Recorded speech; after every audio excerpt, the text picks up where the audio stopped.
Ya udah ya, saya mulai dulu. Jadi mungkin sama Bu Risna, di Bu Risna sampai Bu Risma. Bu Risna di pertemuan-pertemuan sebelumnya itu lebih bahasannya banyak ke pendekatan engineering untuk aplikasi desain produk. Wah, itu materinya pasti berat banget ya. Nah, ini akhir-akhir perkuliahan gitu menjelang UAS.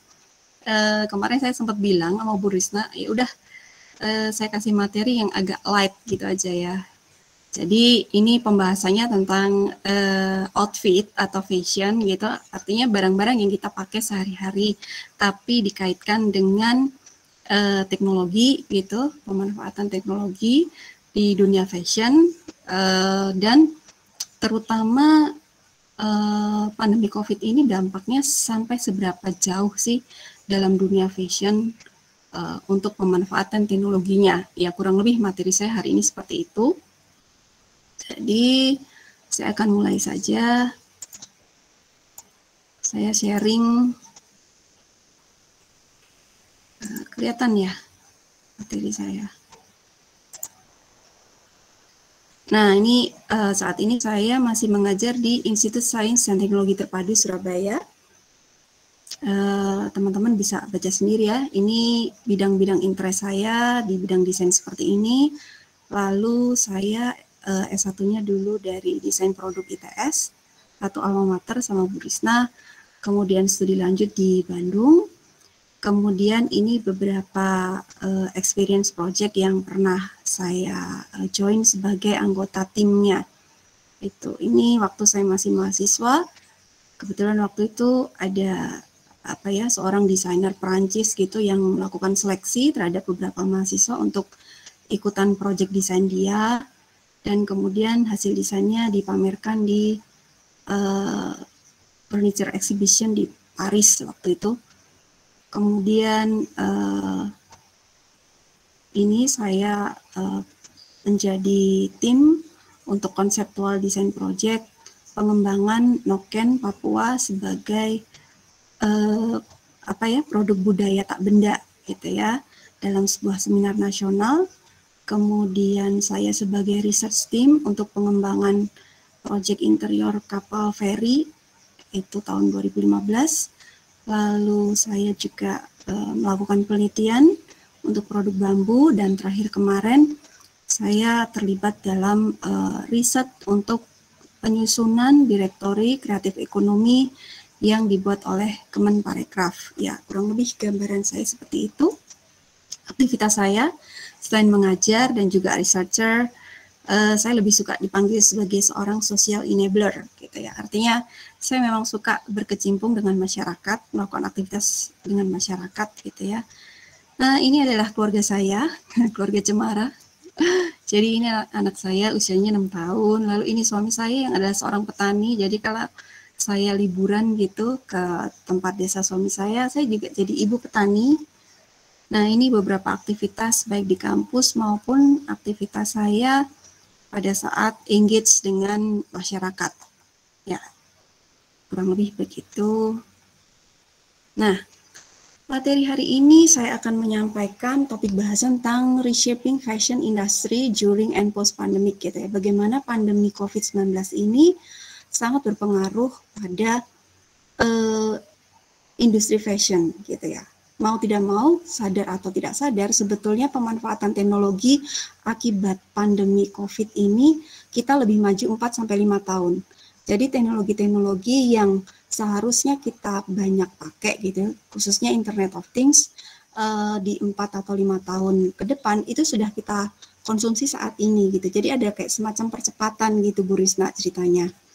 Nah, yuk kita sekarang mulai sedikit menganalisis ya general condition pada saat apa yang terjadi pada saat pandemi mulai gitu ya di Indonesia, masuknya bulan Maret ya waktu itu peningkatan internet yang luar biasa, kemudian tren remote working, bekerja dari rumah untuk pembatasan jarak gitu ya. Kemudian digital transformation, ini yang terjadi ketika pandemi. Nah, pada waktu itu Indonesia juga terjadi lockdown, di mana-mana lockdown. Nah, lalu apa yang terjadi dengan lockdown ini ya? Waktu itu ada PHK besar-besaran ya. Bahkan perusahaan-perusahaan besar gitu ya, sebesar perusahaan multinasional misalnya Astra itu banyak sekali melakukan pengurangan pegawainya gitu. Kemudian terjadi resesi ekonomi dan masih remote working dan penggunaan internet itu semakin luar biasa. Dampaknya apa sih dari penggunaan internet ini? Mungkin beberapa dari teman-teman sekalian itu juga ngerasa gitu ya, kalau harga gadget gitu, apalagi yang namanya laptop, itu mahal banget gitu ya. Jadi di tengah keterpurukan ekonomi justru ada lini usaha atau bidang-bidang usaha gitu, khususnya yang berkaitan dengan teknologi gitu ya, penyediaan internet, kemudian gadget itu justru malah demand-nya tinggi sekali gitu. Nah, lalu nanti kita juga akan bahas tentang post pandemic gitu ya. Nah, ini kita seperti hidup di dunia yang betul-betul radically berbeda gitu ya. Nah, diprediksi ini hanya sementara gitu ya. Dan bahkan beberapa ahli itu menyatakan di 2023 nanti itu akan ada setitik terang gitu ya, bahwa pandemi COVID ini mulai bisa terkendali gitu. Setidaknya dari tahun 2020 akan terus bermutasi sampai 5 tahun gitu, sampai puncaknya mutasinya itu error dan nanti jadinya seperti flu biasa. Jadi gitu ya, kita sabar-sabar aja deh gitu sampai 2025. Itu mudah-mudahan demikian ya. Nah, kita akan kembali pada kehidupan yang benar-benar normal. Nah, ini ya lockdown situation. Ini suasana keluarga saya ketika lebaran kemarin. Terus anak saya ketika sekolah online, ya mungkin teman-teman juga masih ngalamin ya. Siapa nih yang lebarannya kayak gini nih.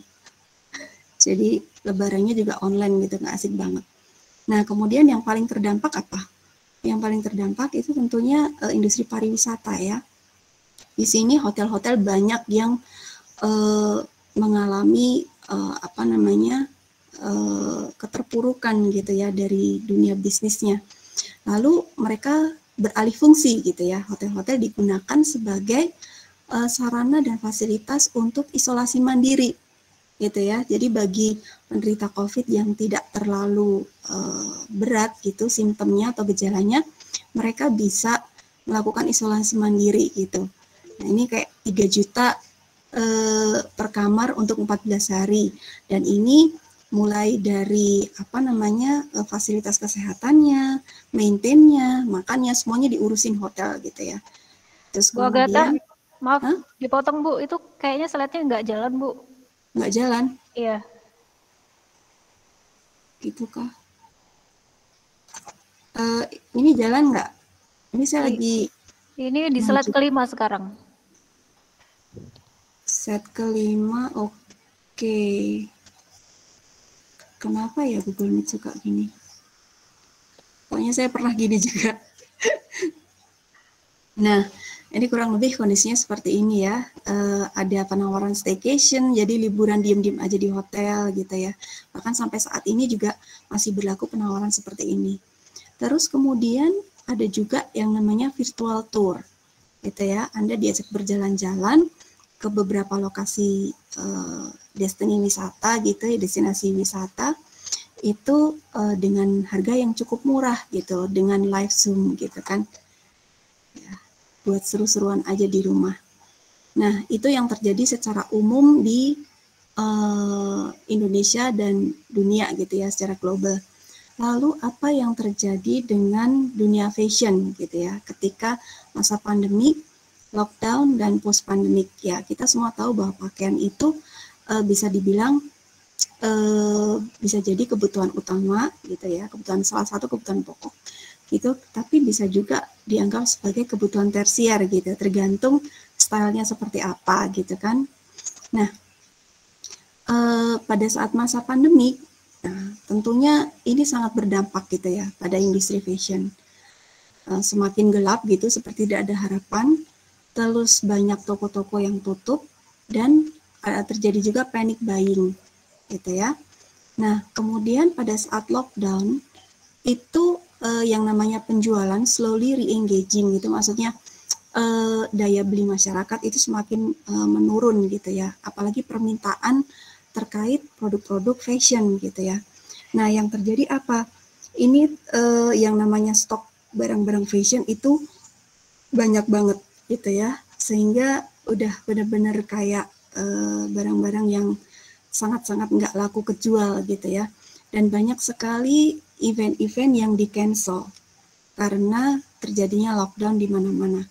Lalu apa yang terjadi dengan post-pandemic ya? Ini salah satu contohnya, H&M, salah satu brand fashion, itu mengalami kerugian. Bu Agatha, sebentar, maaf Bu, masih belum jalan slide-nya. Masih di slide kelima. Atau gini aja ya. Atau kasih ke saya aja kali Bu slide-nya. Saya yang share screen, Bu Agatha yang ngomong gitu gimana?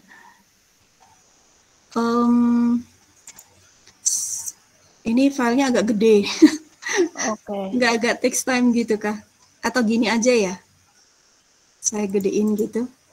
Ini kayaknya kalau kayak gini lebih Bisa dipresentasikan nggak Bu di F5 Bu, coba F5.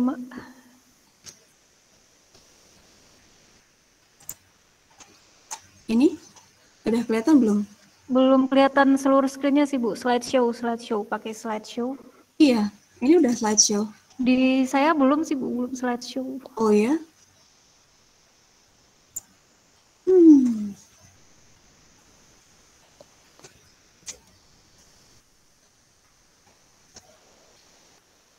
Sudah kelihatan belum? Slide ke-7 Bu. Padahal saya lagi running terus ini tadi. Ini udah F5. Aduh, sorry ya teman-teman. Ini saya slide-nya sedang di fashion world, pandemic, lockdown, sama post-pandemic. Gimana? Udah kelihatan? Di slide ke-7 Bu ya? Ya, itu yang ada timeline 1, 2, 3 itu. Timeline 1, oh berarti delay. Saya udah next page. Ini delay nih. Oke. Jadi ini ya, apa namanya, pandemic, lockdown, sama post pandemic deh.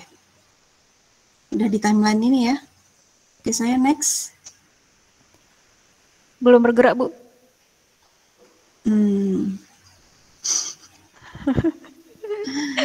What should I have to do? Nah, ini slide 8, lockdown situation.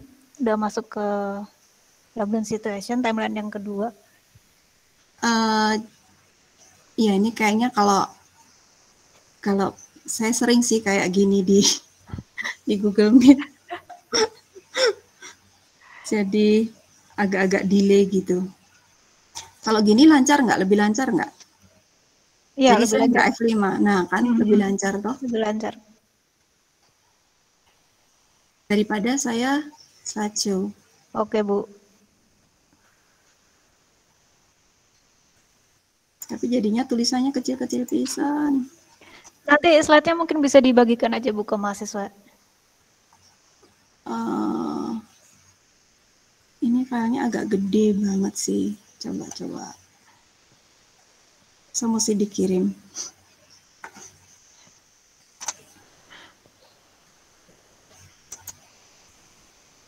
Kelihatan nggak nih teman-teman kalau sekecil ini?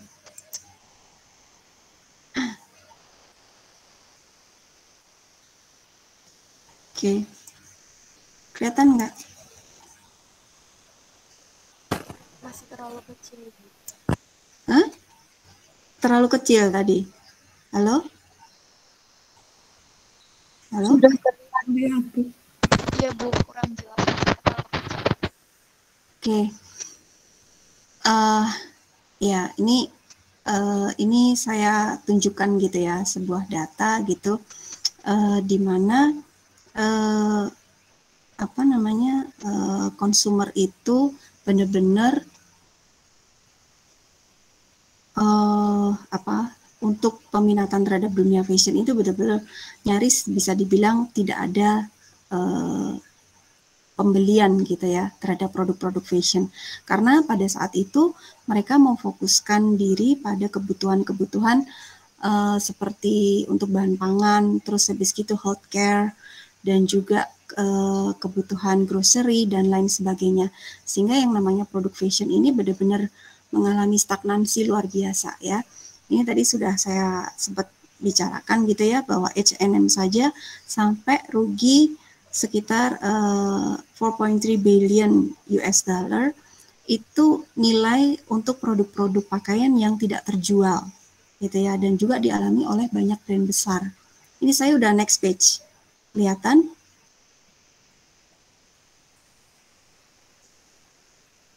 Ya, oke. Di slide ke-8, Bu. Hah? Gimana? Di slide ke-8. Saya kurang. Masih di slide 8. Saya nggak jelas suaranya. Siapa ini? Masih slide Ini di ke-8, Bu. Slide? Masih slide apa? Slide ke-8, Bu. Ini saya udah next page. Oke, saya gini aja deh ya, biar lebih lancar. Jadi, nah, ini ketika lockdown pun ternyata kalau kita amati nih ya, ini banyak orang-orang yang walaupun mereka bekerja dari rumah, itu mereka menggunakan pakaian yang sebagaimana harusnya ketika mereka berada di perkantoran gitu ya, atau ketika mereka harus berbelanja gitu ya. Sebetulnya mereka masih tetap membutuhkan pakaian yang nyaman gitu untuk pergi keluar gitu, atau mungkin ketika olahraga, even di rumah bukan berarti gitu terus kita nggak butuh pakaian olahraga gitu ya, atau sport outfit gitu. Nah, ternyata di sini sebetulnya ada celah gitu dengan melihat kebutuhan dari masyarakat gitu, walaupun bekerja dari rumah, beraktivitas dari rumah, tetapi pakaian-pakaian atau outfit yang digunakan itu masih tidak berubah gitu ya. Artinya totally different dengan ketika mereka harus beraktivitas normal. Lalu yang berikutnya yang terjadi pada pabrik-pabrik garment gitu ya. Banyak order-order yang di-cancel gitu ya. Mungkin teman-teman pernah dengar gitu ya, bahwa brand-brand besar dunia seperti H&M, terus kemudian Zara, atau kemudian Banana Republic, itu sebetulnya mereka itu brand-brand yang terkadang ya tidak tahu produk mereka itu diproduksi di mana, bahan bakunya diambil dari mana, pokoknya mendapatkan ongkos produksi serendah mungkin gitu ya. Dan yang menjadi rantai pasok produk-produk fashion itu biasanya pekerja-pekerja dari negara-negara berkembang. Salah satunya adalah Bangladesh, India, Indonesia, Filipina. Nah, pabrik-pabrik garment itu mengalami cancel order yang sekian banyak jumlahnya, gitu ya. Nah, kemudian mereka apa yang terjadi pada customer yang biasanya suka belanja outfit di plaza atau mall, gitu ya.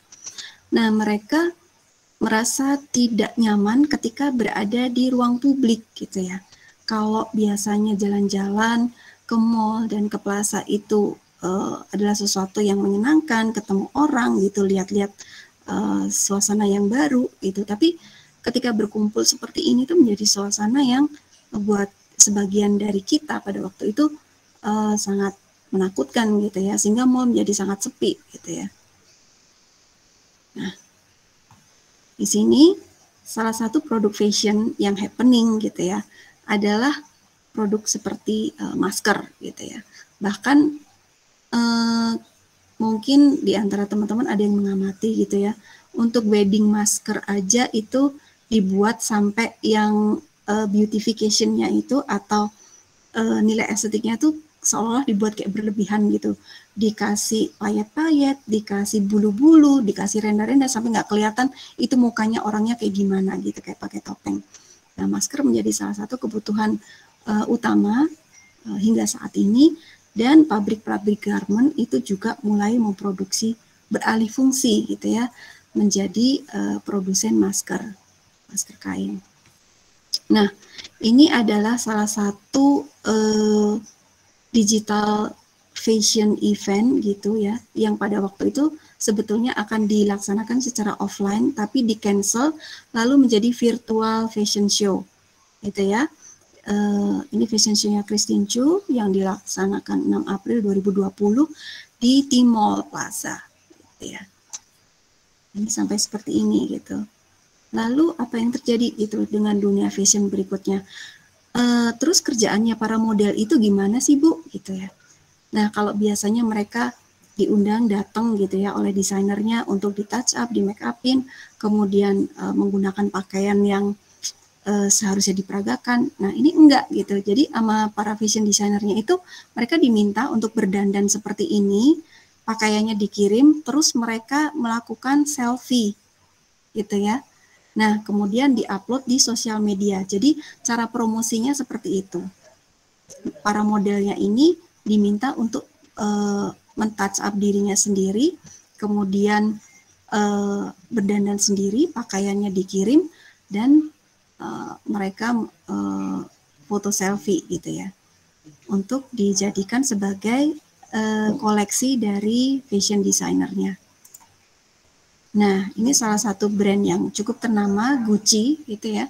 Gucci ini biasanya dalam waktu 1 tahun itu melakukan fashion show itu bisa 4 kali lebih gitu ya.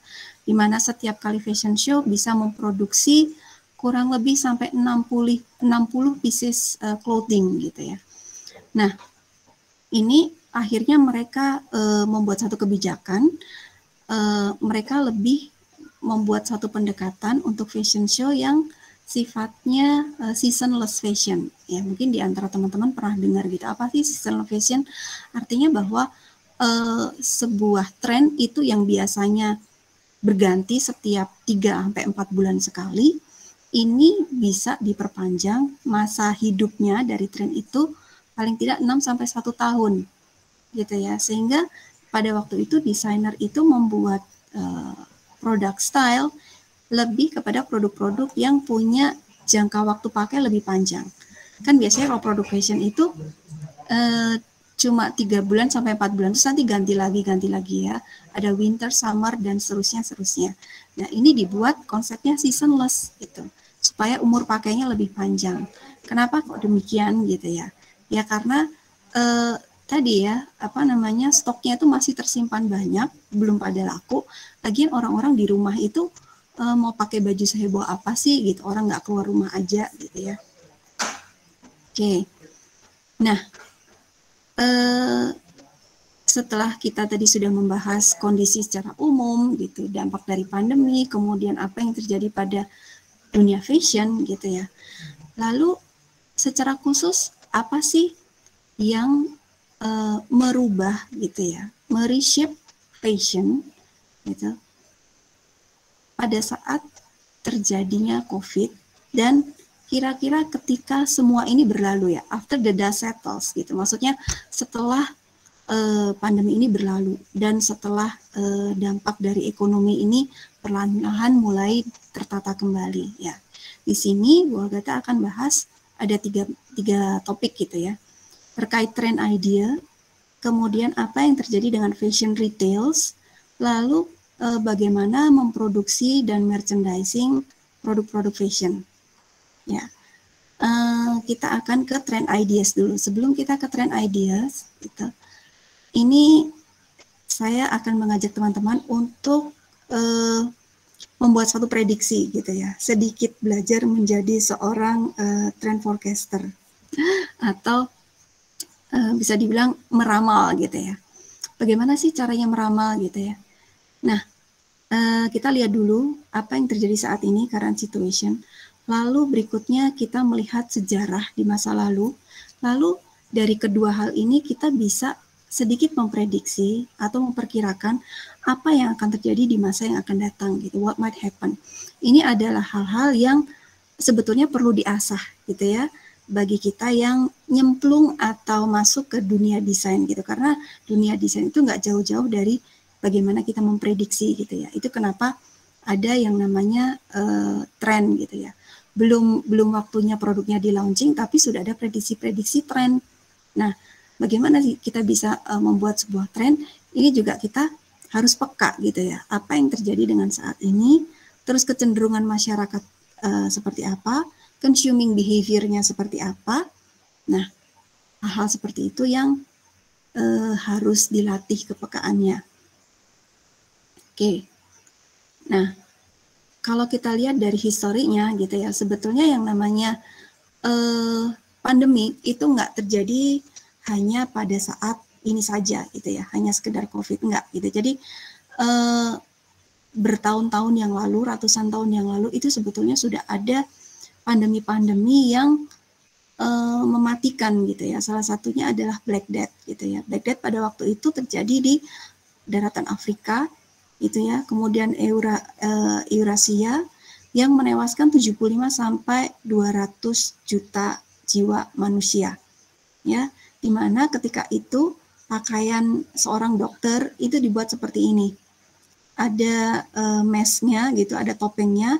Nah, ini dibuat seperti paruh burung. Nah, di ujung paruh burungnya ini ditaruh kayak kelopak bunga gitu ya. Jadi kelopak bunga tertentu yang dipercaya bisa kayak semacam mereduce virus-virus yang mungkin terhirup oleh si dokter gitu ya. Jadi seperti bunga lavender dan beberapa bunga-bunga yang punya bau-bauan yang bisa mereduce penularan dari sebuah virus gitu ya. Nah, bahkan di masa lalu gitu ya, cacar air itu bisa menyebabkan kematian ya, sekitar 18 sampai 19 abad 18 sampai 19 ya. Cacar air pun ketika belum ditemukan vaksinnya itu bisa menyebabkan kematian, kebutaan dan lain-lain sebagainya. Dan ternyata itu juga mempengaruhi gaya fashion ya. Bahkan dressnya dibuat seperti ini untuk physical distancing gitu ya. Namanya hoop skirt ya, lucu banget gitu. Jadi dibuat berjauhan seperti ini gitu ya. Nah, terus kemudian ada Spanish flu. Spanish flu ini juga luar biasa sekali, menewaskan hampir sepertiga penduduk di muka bumi. Ya, jadi orang-orang dulu juga menggunakan masker seperti ini dan terjadi pembatasan-pembatasan atau lockdown seperti yang kita alami saat ini. Jadi kalau dilihat dari sejarahnya, memang pandemi ini adalah sesuatu yang terjadi secara bisa dibilang berkala gitu ya. Kapanpun manusia ya mesti siap gitu. Nah, ketika kita sudah melihat sejarahnya yang seperti ini, lalu ide-ide fashion apa sih yang bisa dikembangkan gitu ya. Nah, ini salah satunya ya.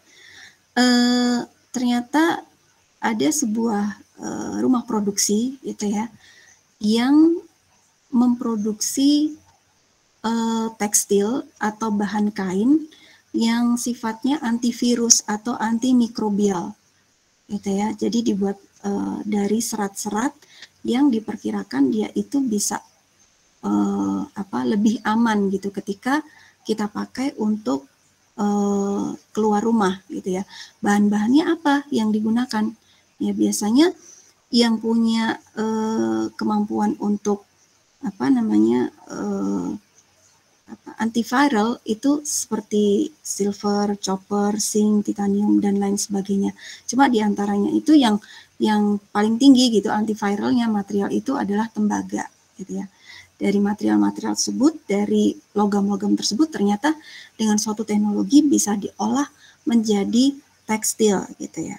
Hanya saja kenapa sih kok ini tidak beredar ya? Sampai hari ini tidak beredar luas di masyarakat karena harganya masih sangat mahal ya teman-teman ya. Jadi contohnya kayak ini ya, Infusys hampir 100% pure silver, gila aja pakaian dari silver gitu ya. Ini kayak seperti pakaian perang di zaman Romawi kuno dulu gitu kan. Jadi untuk pakaian-pakaian perang yang baju sirah itu supaya prajuritnya itu tidak mudah terluka karena sabetan pedang dan lain sebagainya kan dibuat dari silver gitu atau logam yang lain gitu. Nah, produk-produk seperti ini masih berupa konsep gitu. Nah, lalu ada lagi gitu ya, bahan-bahan yang sifatnya self-cleaning fabric gitu ya. Jadi di dunia fashion itu karena mungkin terjadi kayak semacam kepanikan gitu ya terhadap terjadinya si virus ini, sampai kapan nih virus ini akan ada terus di muka bumi gitu. Itu mereka sampai melakukan riset-riset yang belum tentu ya gitu. Mungkin akan terpakai gitu di masa depan. Jadi dibuat pakaian-pakaian yang terbuat dari zinc oxide, titanium, yang bisa proses self cleaning gitu ya, ditumpahin wine sekalipun dia akan jauh lebih mudah dibersihkan. Itu. Kemudian juga dibuat fabrik-fabrik yang dari bahannya itu natural gitu, tetapi punya sifat antibakterial. Ya. Nah, ini dengan berbagai macam teknologi sampai pakaian pun mengikuti atau beradaptasi dengan terjadinya pandemi COVID.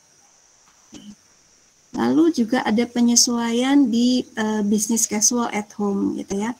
Tadi sudah saya jelaskan bahwa ternyata walaupun kita di rumah saja gitu, sometimes kita mengenakan pakaian-pakaian yang sebagaimana harus kita kenakan ketika kita bekerja atau pergi ke kampus atau ketika sedang meeting dengan klien gitu. Tapi bagaimana dari pakaian yang kesannya formal itu tetap nyaman untuk digunakan di rumah. Lalu juga ada tren bagaimana mengupcycling atau merecycle ya pakaian-pakaian yang sudah lama, yang tidak pernah dipakai untuk terlihat baru kembali dan terasa nyaman untuk digunakan di rumah, apalagi yang zoomable gitu ya. Terlihat sangat zoomable ketika kita sedang tatap muka gitu dalam sebuah conference meeting. Oke. Nah, lalu timbulnya kesadaran dari konsumen untuk lebih hemat dalam memanfaatkan segala sesuatu.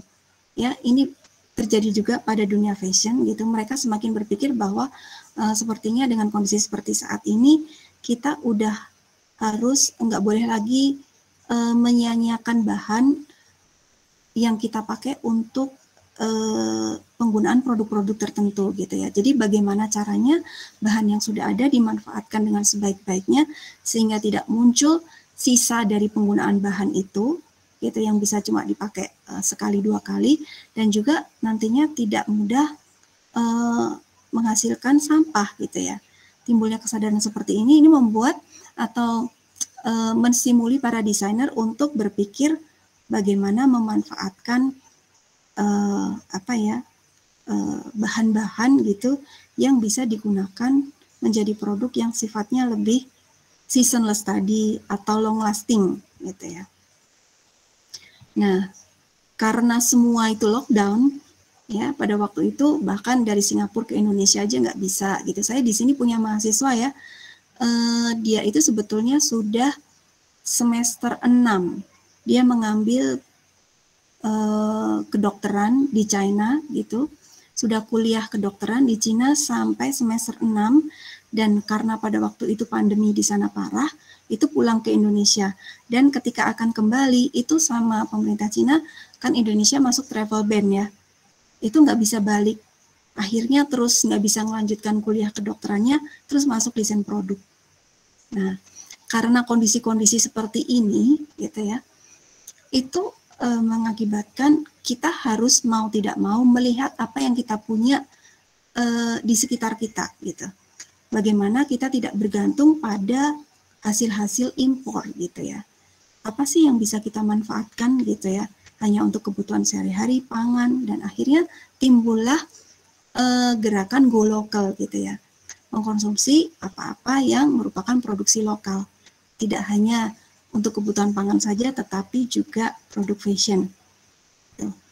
Terus kemudian kolaborasi ya, untuk bisa terus bertahan gitu ya. Banyak sekali kolaborasi antara perusahaan-perusahaan yang sudah mapan dengan UKM, terutama UKM ini sangat terdampak sekali ya. Ini dari pengalaman saya pribadi, waktu itu saya diundang untuk menjadi narasumber, ya memberikan kayak semacam kuliah tamu gitu untuk para pelaku UKM yang pada waktu itu sangat terdampak gitu ya. Bagaimana kita developing produk pada saat pandemi seperti ini supaya nanti pada saat semuanya normal kembali itu enggak mati gaya gitu ya. Nah, pada waktu itu saya mendengarkan banyak sekali keluhan bagaimana seorang pelaku UKM di bidang fashion itu harus banting setir menjadi penjual bakso untuk bertahan hidup dan lain sebagainya. Gitu ya. Intinya harus akrobat aja gitu. Sehingga muncullah di sini gerakan-gerakan berkolaborasi baik dari akademisi dengan kelompok UKM, komunitas dengan akademisi dan lain sebagainya. Gitu ya. Nah, lalu bahasan kedua ini ya. Apa yang terjadi dengan dunia fashion retail ya, ketika post pandemic. Nah, ini ada sebuah konsep desain di Denmark gitu ya, Denmark Experimentarium gitu. Ini sebuah mall di mana sebagian besar dinding-dindingnya atau permukaannya itu dibuat dari tembaga. Ya, tadi kan ternyata virus itu akan lebih lama bertahan hidup pada permukaan-permukaan yang punya sifat organik gitu ya. Nah, sehingga untuk menghindari itu gitu ya, biar virusnya tidak nempel lama-lama gitu di permukaan, itu sampai arsitek pun gitu ya, atau interior designer itu punya satu konsep bagaimana ketika sebuah bangunan gitu itu lebih aman ya, lebih aman untuk orang bisa tetap beraktivitas di dalam mall atau plaza gitu ya, atau tempat-tempat umum tanpa rasa takut gitu ketika menyentuh permukaan, ya misalnya nggak sengaja gitu ya, permukaan dinding atau railing tangga dan lain sebagainya. Ini dikembangkan konsep bangunan yang sebagian besar bahannya dari chopper, gitu ya. Di sini ada datanya gitu ya, bahwa virus itu hanya bisa bertahan dalam waktu 4 jam. Berbeda jika di permukaan-permukaan yang sifatnya lebih organik gitu ya. Studies have shown that the virus can live for up 72 hours gitu ya pada permukaan-permukaan seperti on commonly used materials such as plastic and steel. Itu. Kemudian dikembangkan produk-produk yang lain supaya setidaknya mereduce kemungkinan virus bertahan hidup lebih lama. Nah, kemudian ada konsep apa lagi nih? Nah, ini ada konsep biophilic retail design. Gitu ya, di mana mengkorelasikan gitu atau membawa unsur alam ke dalam ruangan-ruangan yang di mana manusia berinteraksi atau beraktivitas di dalamnya, gitu ya, sehingga itu akan baik sekali untuk proses respiratori atau pernafasan dan untuk kesehatan jantung, gitu ya. Nah, produk-produk seperti ini kalau artinya open air, terbuka, terus kemudian banyak sentuhan alamnya gitu. Orang juga melihatnya jadi nggak stres gitu ya. Terus kemudian sirkulasi udaranya diatur dengan baik gitu, sehingga udaranya yang kita hirup juga tidak banyak terkontaminasi virus. Nah, seperti itu. Ini yang terjadi pada dunia retail. Nah, ini beberapa contoh desain gitu ya, yang sudah diaplikasikan di beberapa tempat. Ya. Ini salah satu mall di Kuwait, ini konsepnya udah seperti ini ya, jadi membawa unsur alam ke dalam ruangan. Ya. Untuk di Indonesia sendiri, tren interior seperti ini banyak diaplikasikan pada perkantoran ya.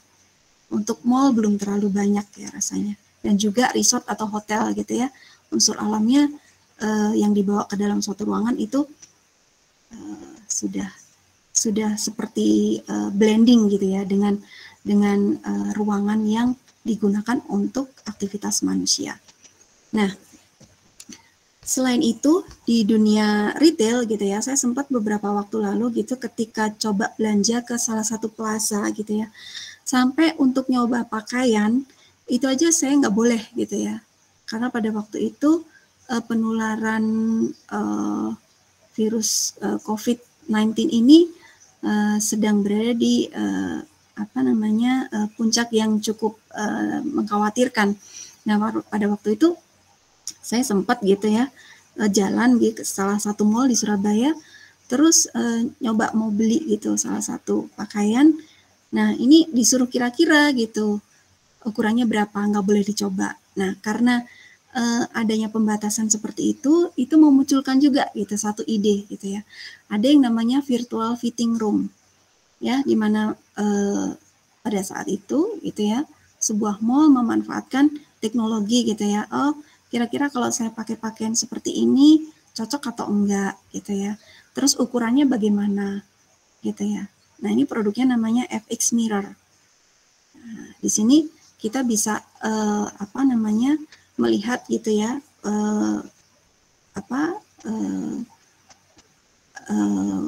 cerminan tubuh kita gitu, atau apa yang kita pakai kira-kira cocok atau tidak gitu ya. Nah, kemudian nih ya, fashion retail yang akan jadi tren ke depan gitu. Ini pakaian ini cukup kita scan aja gitu ya. Misalnya kita tadi sudah nyoba gitu ya secara virtual. Itu kayaknya pakaian yang ini nih yang akan saya beli. Nah, kita tinggal scan, terus habis itu kita melakukan transaksi gitu ya dengan pembayaran secara digital, dan kita bisa langsung pergi. Sehingga proses untuk berinteraksi dengan orang-orang di sekitar retail tersebut atau toko yang kita kunjungi itu semakin sedikit waktu yang kita butuhkan, gitu ya. Nah, tetapi jangan lupa juga gitu ya, bahwa akibat dari pandemi ini itu menimbulkan banyaknya produk-produk yang masih tersimpan dalam stok di gudang. Ini excessive product, ini produk-produk yang tidak laku atau tidak terserap pasar. Nah, apa yang terjadi gitu ya? Saking banyaknya itu sampai pada waktu itu gitu ya, saya melihat di pinggir-pinggir jalan banyak sekali diobral pakaian. Ya, masih bagus-bagus, harganya bisa di Surabaya aja nih sampai 5.000 per piece ataupun 10.000. Terus buy one get 3, buy one get 2 dan lain sebagainya. Itu semua pada diobral. Nah, di sini untuk menghabiskan stok gitu ya. Nah, di sini memunculkan satu mindset gitu ya. Wah, kalau lagi banyak diskon nih, pengennya konsumen pada beli aja gitu ya. Apakah yang terjadi demikian gitu ya. Jadi kayak pembalasan gitu.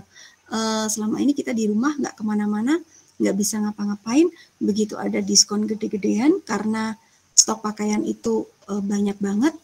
Akhirnya yang muncul satu pilihan bagi konsumen. Apakah saya akan punya mindset apa aja yang diskon saya beli, atau saya akan menyimpan gitu uang saya untuk kebutuhan-kebutuhan yang lebih penting gitu. Akhirnya terpecah jadi dua gitu ya pola pikir konsumen pada waktu itu gitu ya. Nah, ini kita nggak tahu ya, karena dengar-dengar ini WHO sudah memperingatkan akan ada gelombang ketiga karena Omikron gitu. Cuma kan kita nggak tahu kondisinya seperti apa. Yang pasti kita harus tetap waspada aja gitu ya. Nah, sehingga di sini memunculkan satu experience baru ya pada dunia retail apapun gitu ya. Nah, contohnya kayak pembatasan jarak gitu ya. Terus kemudian ketika kita berada di tempat umum gitu atau tempat makan, ini ada kayak semacam sekat-sekat pembatas. Atau kalau teman-teman sedang ke bandara mungkin atau ke train station gitu ya, itu di situ tempat duduknya ada tanda silang gitu ya. Setiap lompat satu gitu itu dikasih tanda silang supaya kita tidak terlalu berdekatan dengan pengunjung yang lain.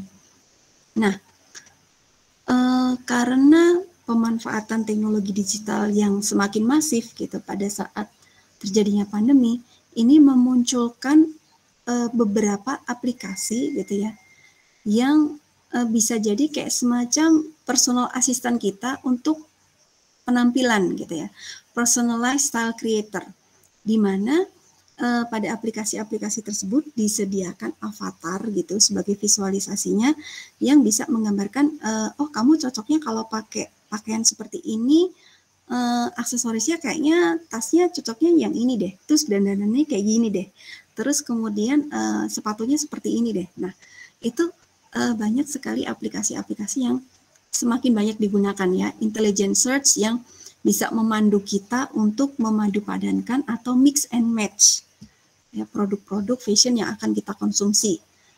Nah, tidak sampai di situ saja gitu ya. Dalam dunia e-commerce itu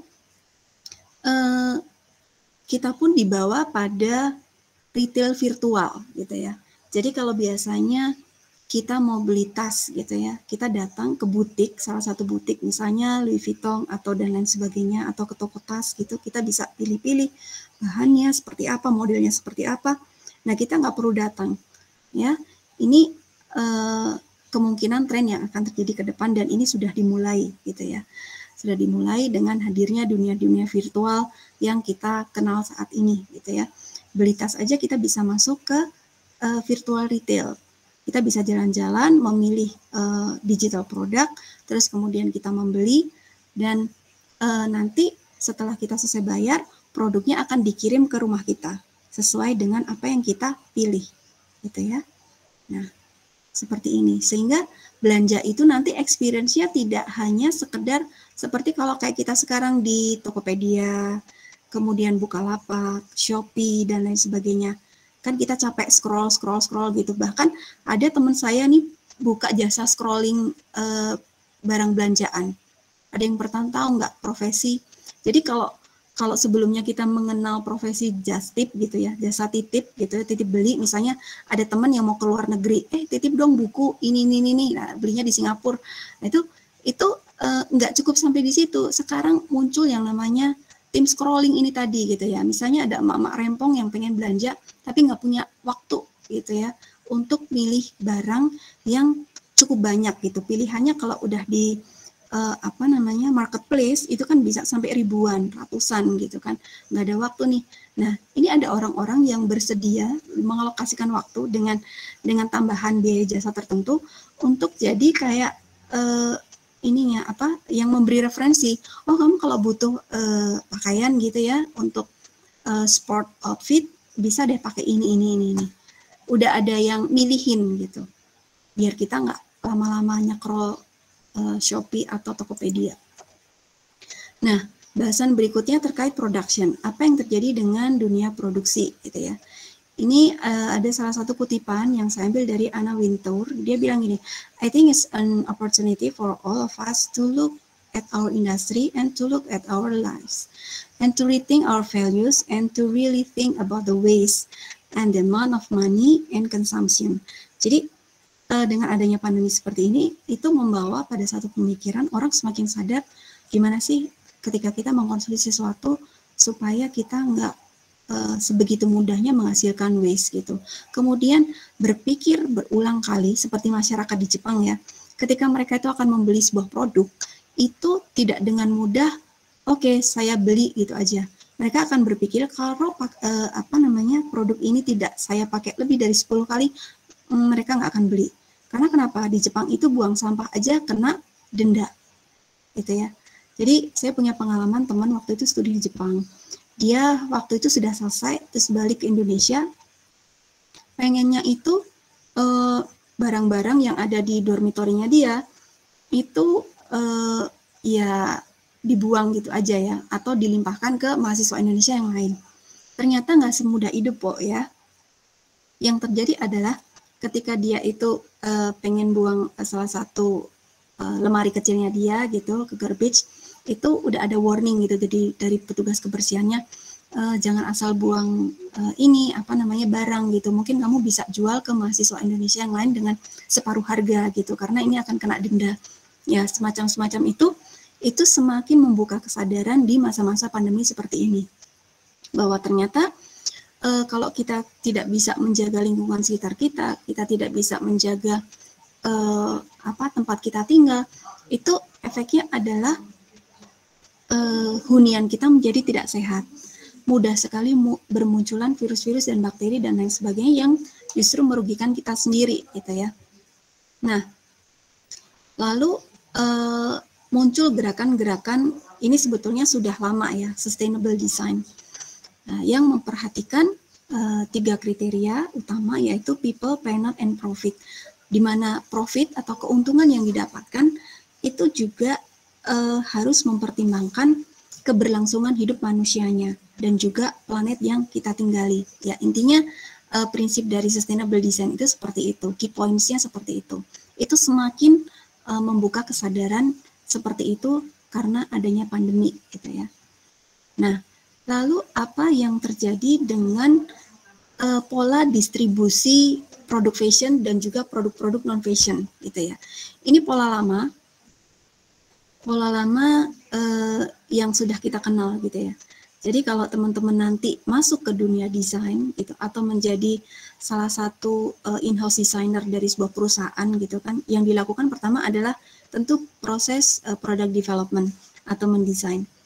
Lalu setelah selesai didesain oleh tim marketing, apa yang dilakukan? Kita melakukan promosi, iklan, merchandising gede-gedean gitu ya. Nah setelah diiklankan gitu ya, ini ada yang selanjutnya disebut dengan proses B2B sell-in. Jadi bisnis to bisnis. Maksudnya apa?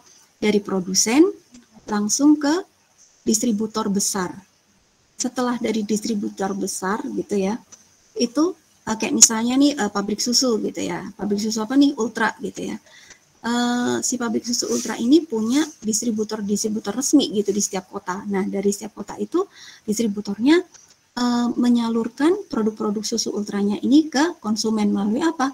Toko-toko retail gitu ya, eceran. Kalau distributor kan belinya harus partai besar gitu ya, dan mereka punya license atau izin khusus yang didapat dari produsennya gitu untuk bisa membeli dalam jumlah besar. Tentunya harganya juga harga partai gitu ya, atau harga jumlah besar. Kemudian didistribusikan dengan harga eceran. Ini pola lama seperti ini. Nah, ya sehingga yang namanya harga produk sampai di konsumen ini bisa 4 kali lipat, apalagi kalau beli di mall-mall yang ya high class gitu, atau di plaza yang cukup high class, itu harganya bisa 4 kali lipat gitu dari harga yang seharusnya gitu. Nah, dengan semakin masifnya penggunaan teknologi Internet of Things, digital technology gitu ya, pola distribusi produk tersebut bisa berubah gitu ya. Contohnya dalam dunia fashion gitu ya. Setelah dibuat 3D design, itu dibuat virtual sampling. Ya, manfaat dari virtual sampling ini apa sih gitu ya? Pertama, reduce cost. Ya, biasanya untuk membuat sebuah pakaian gitu ya, ketika sebelum kita launching ke customer gitu, itu kan dibuat kayak semacam prototipenya, itu bisa dibuat 4-5 kali. Nah, Anda bisa bayangin aja tuh waste-nya seberapa gitu ya. Oh, kira-kira kalau dibuat seperti ini penggunaan bahannya cukup nggak atau kurang berapa? Nah, itu nggak bisa kira-kira tuh kalau pakai cara konvensional. Nah, dengan bantuan teknologi digital ini kita bisa mengurangi dampak dari waste yang kita hasilkan. Nah, setelah ada virtual sampling, ini kita jual secara digital. Nah, pada pola-pola distribusi produk yang lama, itu digital sell-in itu hanya sekedar dikasih gambaran virtualnya, itu melalui virtual shows dan lain sebagainya gitu ya. Kemudian produk yang kita gunakan itu masih berupa fisik, tetapi lain dengan sekarang gitu ya. Orang justru malah beli produk pakaian virtual juga. Itu nanti saya akan cerita lebih lanjut gitu ya. Oke. Nah, sehingga pola yang terbentuk ya dari ini tadi gitu ya, proses produksi yang seperti ini itu adalah on demand manufacturing gitu ya. Jadi kalau dulu itu yang namanya pabrikan itu memproduksi satu buah desain itu jumlahnya bisa ribuan gitu ya. Saat ini trennya itu adalah manufaktur atau proses produksi yang sesuai dengan permintaan gitu ya. Ya, ini ada fashion show gitu ya. Oke, difoto, diekspos sama media dan lain-lain. Kemudian promotion, iklan. Nah, lalu yang terjadi beberapa bulan kemudian keluar produknya dalam jumlah banyak. Nah, ini kemudian distributor berdoa dan berharap semoga produknya laku. Nanti kalau udah nggak laku, tinggal ini aja didiskon besar-besaran atau diobral. Nah, yang terjadi seperti itu, sehingga waste yang dihasilkan itu juga banyak. Berbeda dengan saat ini gitu ya, orang lebih pendekatannya ya walaupun tidak semua pabrikan ya, masih ada produk-produk tertentu yang mau tidak mau harus diproduksi dengan sistem mass product gitu ya. Tetapi pergerakannya semakin ke sini semakin on demand manufacturing. Bahwa produk itu diproduksi berdasarkan dengan permintaan atau lebih dikenal dengan mass customization. Mungkin teman-teman udah pernah dengar istilah itu ya, mass custom. Jadi kalau sebelumnya itu kita dengar istilah produk yang diproduksi secara custom gitu ya. Jadi biasanya produk-produk seperti itu yang memproduksi adalah seorang craftsman gitu atau pengrajin, karena dia menggunakan teknologi yang sangat manual, tradisional gitu ya. Maka para craftsmanship ini hanya sanggup memproduksi dalam 1 bulan 10 pieces produk saja. Misalnya pakaian gitu, atau karena menggunakan teknik yang sangat detail gitu ya, atau tas gitu, atau peralatan-peralatan yang lainnya yang diproduksi dengan teknik tradisional. Itu custom product gitu. Bahkan sepeda saja, ya Ferrari aja dibuat custom gitu kan. Itu handmade ya Ferrari. Teman-teman udah pada tahu ya kalau Ferrari itu dibuat dengan handmade gitu kan. Nah, diproduksi dalam jumlah terbatas. Kemudian ada istilahnya mass product, di mana ketika sebuah produk itu sudah, ini Bu Risna nih yang ngalamin nih, karena dulu pernah kerja di pabrik gitu ya, setelah dibuat satu desain gitu kan, biasanya diorderkan jignya atau cetakan gitu untuk memproduksi sekian ribu panci misalnya, atau teko atau dan lain sebagainya gitu ya, untuk entah dijual dalam pasar lokal atau mau diekspor gitu ya. Nah, sekarang ada lagi yang namanya mass customization, di mana produksi barang itu bisa dilakukan oleh banyak produsen gitu ya, sehingga produsen itu tidak hanya monopoli satu orang saja atau satu brand saja. Nanti saya juga akan cerita soal itu gitu ya.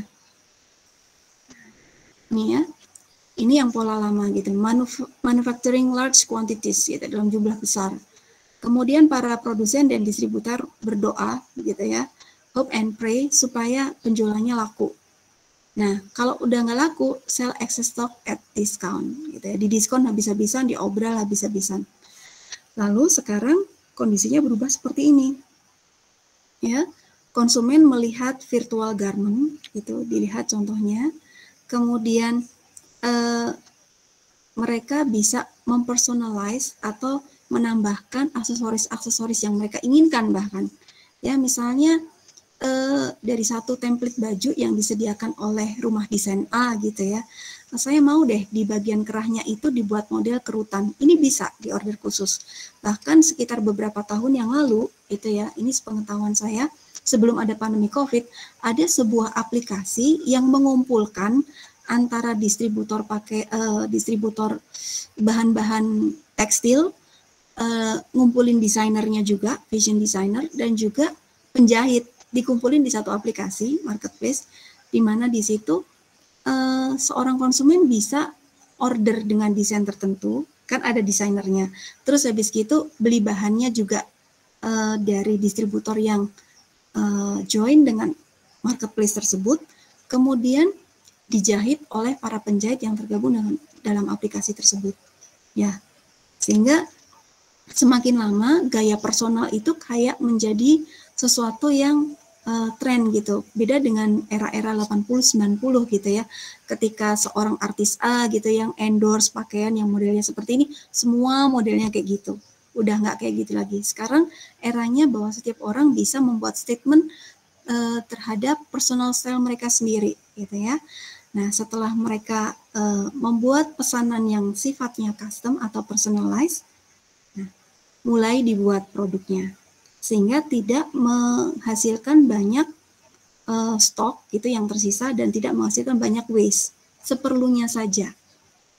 Nah, ini ada beberapa software ya yang teman-teman bisa pakai kalau mungkin pengen ngoprek gitu ya. Kalau di sini ada yang backgroundnya SMK Tata Busana gitu ya, artinya bahwa skill manual Anda itu bisa dipindahkan ke dalam teknis-teknis pembuatan desain pakaian yang sifatnya virtual gitu ya. Jadi dari misalnya kayak ini software 3D Claw gitu atau Dash 3D, Anda bisa memperkirakan bahannya yang habis itu kurang lebih sekian deh. Ini butuhnya kain berapa meter ya? Nah, ini Anda bisa perkirakan, kalau saya mau bikin pesanan 10 pakaian seperti ini, kira-kira saya butuh berapa? Nah, sehingga bukan berarti dengan adanya teknologi digital itu kemampuan-kemampuan analog atau manual itu sama sekali nggak kepake, enggak. Biar bagaimanapun antara keahlian atau skill manual itu tetap harus berdampingan dengan yang namanya digital, gitu. Nah, ini contoh pengaplikasiannya gitu ya. Jadi pakaian Anda rencanakan dulu desainnya seperti apa, kemudian diestimasi. Nah, ini kalau dalam dunia desain produk, ini ada software namanya SolidWorks gitu ya. Ini udah mulai banyak dipakai di pabrik-pabrik gitu. Anda bisa memperkirakan keluar materialnya ini harganya kira-kira kurang lebih seperti apa.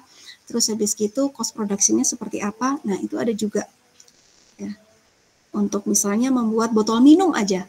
Ini kalau bahannya dari plastik, bagaimana dari stainless steel seperti apa bisa diperkirakan dengan itu. Sehingga konteks dari teknologi digital itu lebih kepada pendekatan desain sprint gitu ya. Kita tidak bisa lagi berpikir hanya sekedar menempatkan diri sebagai seorang craftsman atau pengrajin. Mikirnya cuma bikin satu produk, 2 produk yang sebulan bisanya cuma menghasilkan 10 produk gitu ya.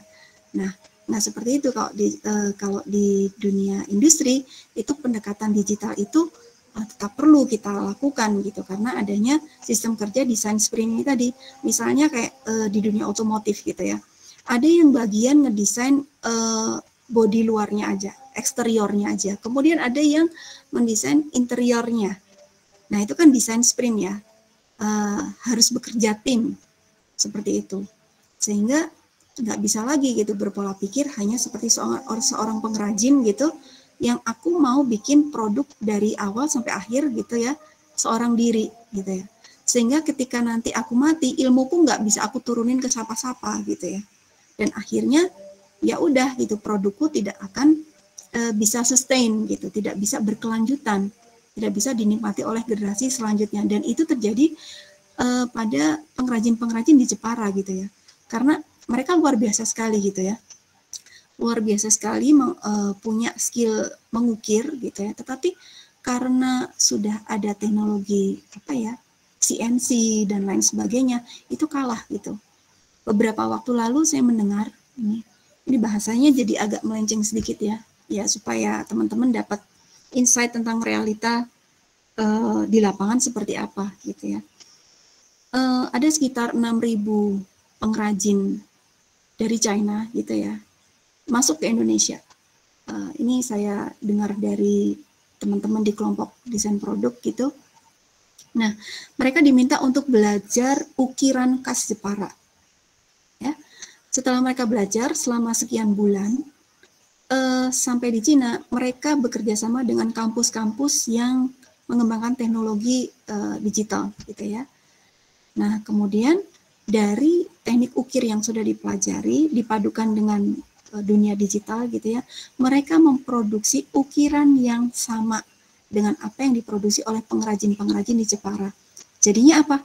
Kusen, pintu gitu ya, yang sama seperti apa yang kalau kita beli di Jepara itu harganya mahalnya luar biasa. Mungkin teman-teman yang tinggal di Jawa Tengah tahu ya, atau sering jalan-jalan ke sekitaran daerah Solo, Jepara, Jogja itu kan banyak pengrajin itu. Karena produknya dibuat secara manual, itu jatuhnya biasanya harganya lebih mahal. Nah, produk Cina ini, ukiran Jeparanya harganya jadi jauh lebih murah, ya, sehingga itu yang laku di pasaran. Nah, ya, jadi itu yang terjadi, gitu. Realitanya seperti itu.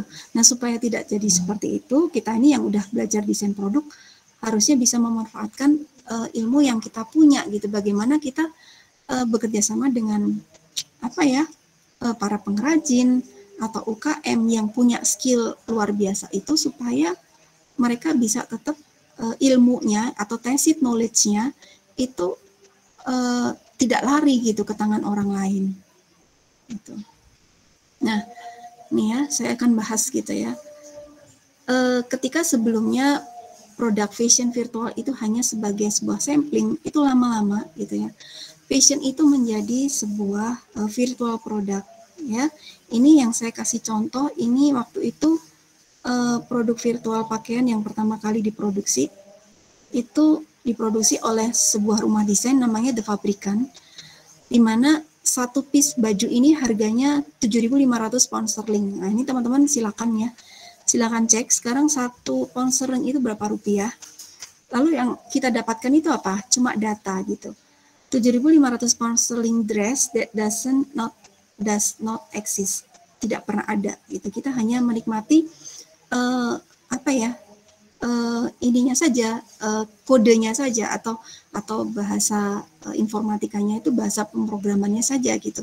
Kita punya license code-nya saja gitu ya. Kita nggak bisa memakai secara fisik gitu, hanya bisa kita aplikasikan ya. Oke deh, ketika kita foto atau selfie atau whatsoever, ini kita bisa aplikasikan pada foto-foto yang kita buat. Dan ini laku loh. Anda nanti boleh cek deh di YouTube gitu, coba The Fabricant. Atau sekarang teman-teman mau ngecek gitu ya, sambil dengerin saya, sambil ngecek-ngecek gitu aja juga nggak apa-apa. Mungkin dikira saya ngayal gitu kan. Nah, inilah cikal bakal munculnya dunia metaverse. Atau yang sekarang Anda kenal dengan siapa nih di sini yang mainan NFT gitu ya. Non-fungible token gitu ya, di mana tanah sekarang udah berupa virtual gitu ya.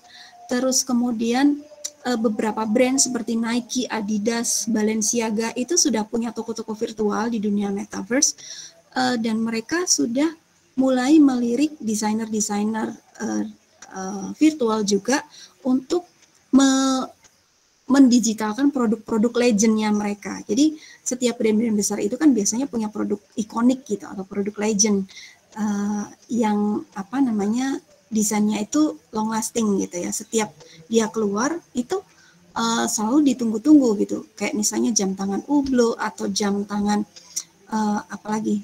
yang produk-produk high brand itu punya produk-produk yang limited edition.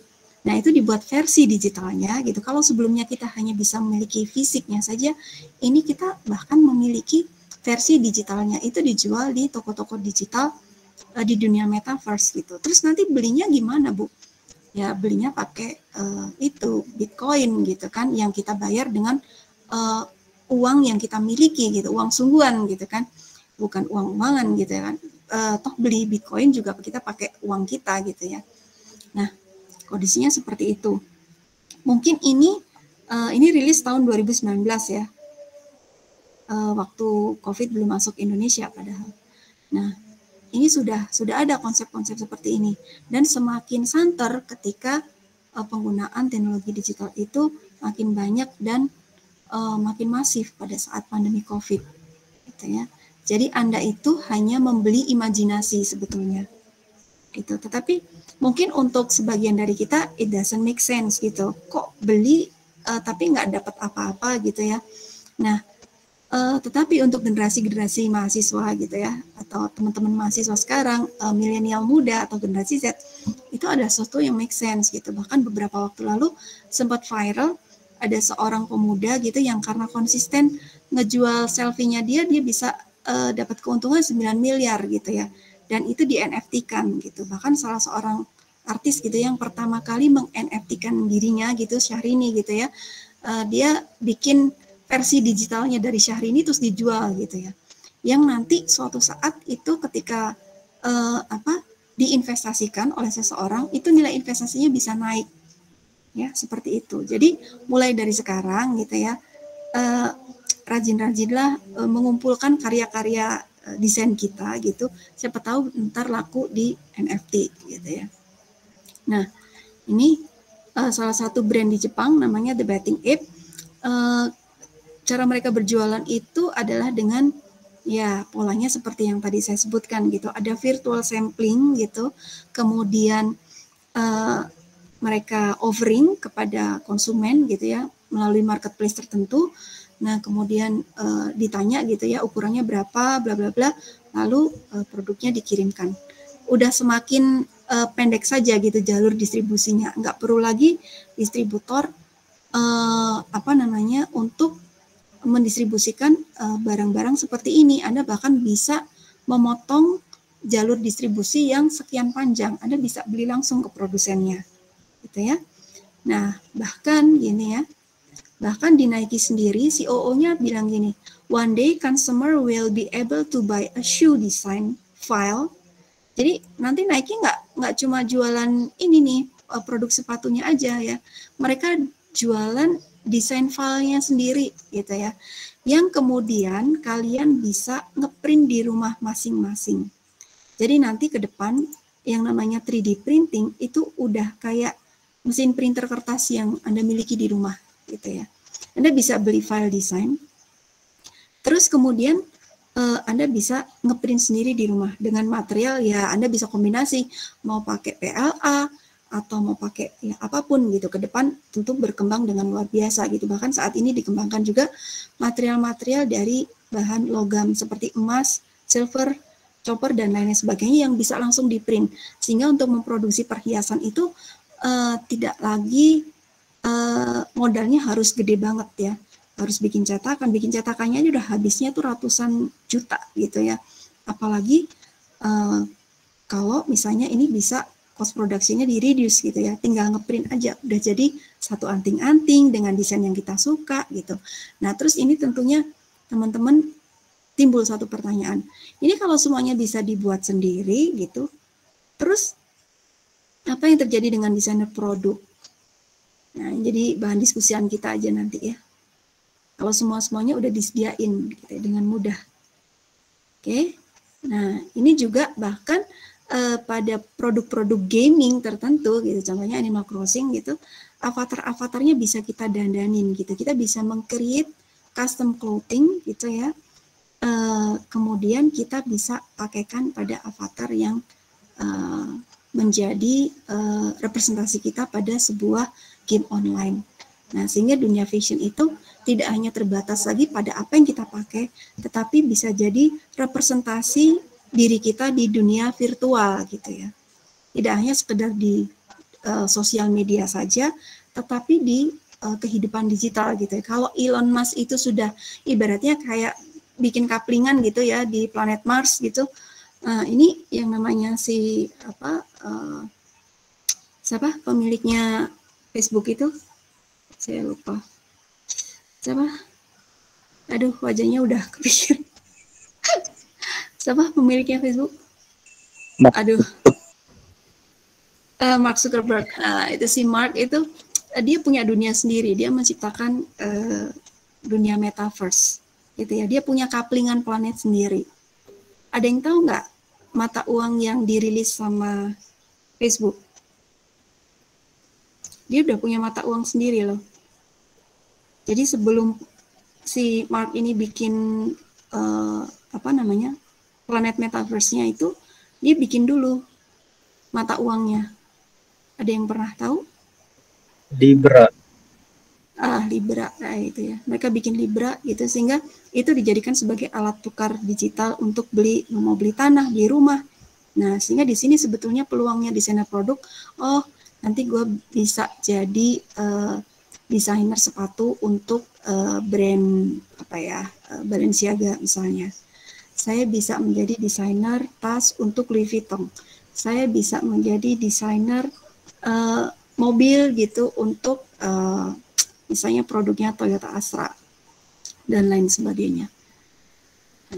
Oke, ini sekedar quote aja, nanti bisa deh dibaca sendiri. Nah, ini yang menjadi satu stimuli gitu buat kita semua gitu. How do we respond to this pandemic as future designers, entrepreneurs ataupun consumer gitu ya. Jadi setelah saya memberikan gambaran tadi, kita memposisikan diri kita juga sebagai desainer seperti apa, atau kalau mungkin teman-teman sudah ada yang mulai kuliah sambil jadi wirausahawan gitu ya, sambil memproduksi sesuatu kah atau jualan produk apa gitu. Nah, di satu sisi pandemi ini mungkin membawa kerugian bagi sebagian besar dari kita, tapi kalau kita cukup jeli untuk melihat peluang lain gitu ya, melihat dengan kacamata lain, sudut pandang lain, ini ternyata banyak peluang yang bisa kita lakukan gitu. So, saya berpesan untuk stay optimistic dan tetap semangat gitu untuk menjadi seorang calon desainer produk gitu ya. Nah, sekian dan terima kasih. Materi saya ini Anda bisa baca juga secara lebih detail di link-link yang sudah saya share berikut ini. Ada Forbes, Frame, dan lain sebagainya. Jadi silakan Anda eksplorasi sendiri. Oke, kira-kira demikian materi saya hari ini. Mohon maaf kalau ada hal-hal yang kurang berkenan yang saya sampaikan.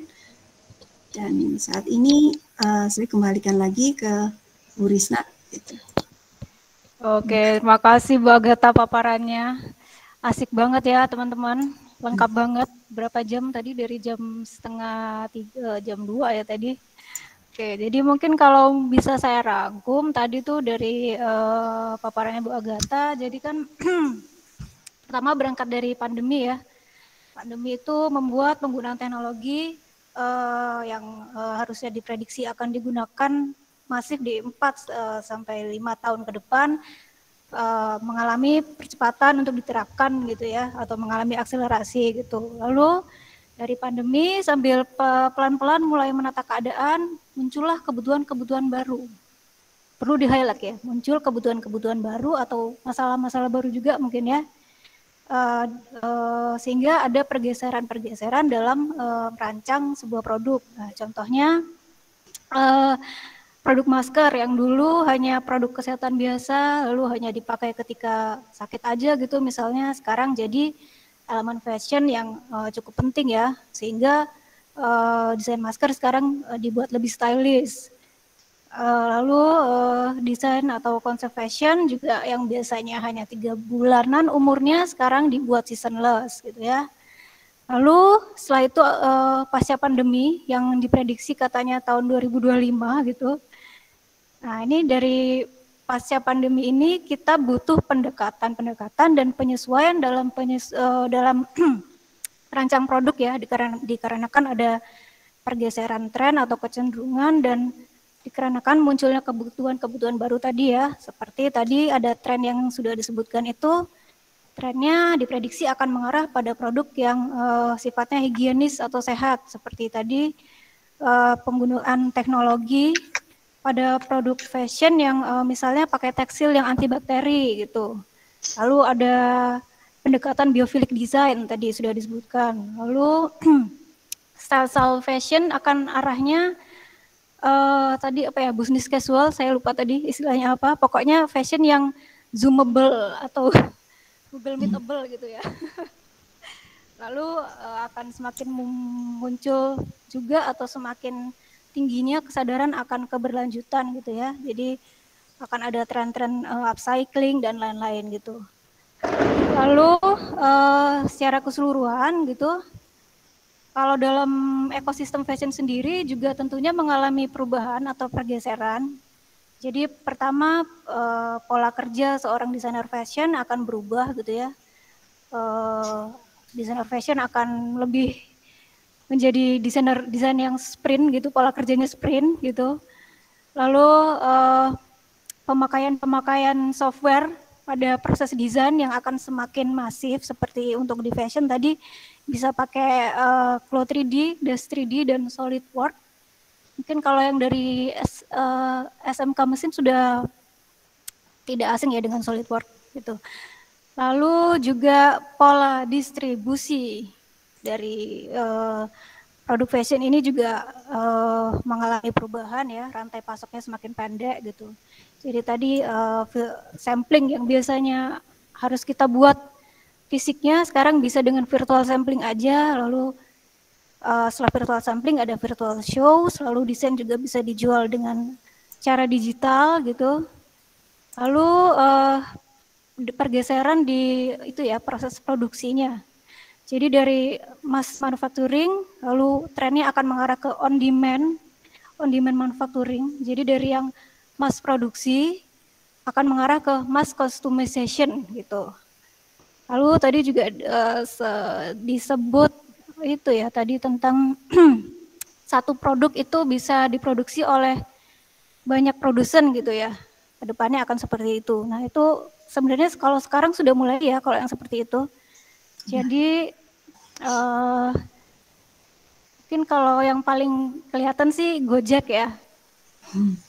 Nah jadi itu mungkin pernah tahu istilah share ekonomi gitu. Jadi orang kalau ingin membuat sebuah bisnis nggak perlu mempunyai semua modal yang diperlukan gitu. Jadi bisa share dengan yang lain, bisa collab dengan yang lain gitu ya. Gitu. Lalu apalagi tadi? Udah sih ya, sama paling kita sebagai desainer produk harus jeli melihat peluang ya. Tadi dari munculnya kebutuhan-kebutuhan baru, lalu pergeseran-pergeseran ekosistem dalam ekosistem sebuah produk gitu ya, atau juga pergeseran-pergeseran dalam memproduksi sebuah desain atau mengkonsep sebuah desain gitu. Nah, kalau dari saya itu, nah gimana nih teman-teman?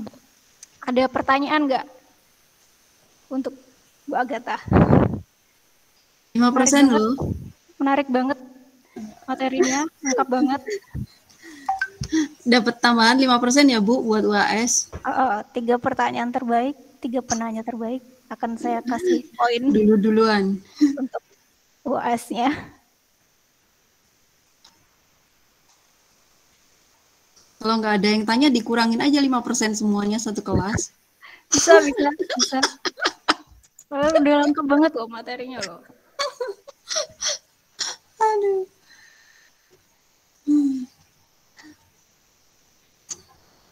Ini jangan-jangan lagi main game nih. Jadi nggak tahu kita ngomong apa nih Bu Risna. Atau kalau enggak gimana ya? Gimana? Lagi nonton. Itu ada yang angkat tangan Bu. Silakan Zayan. Yang mana ya Zayan ya? Zayan. Oke. Ya, saya udah lihat. Ya, gimana Zayan?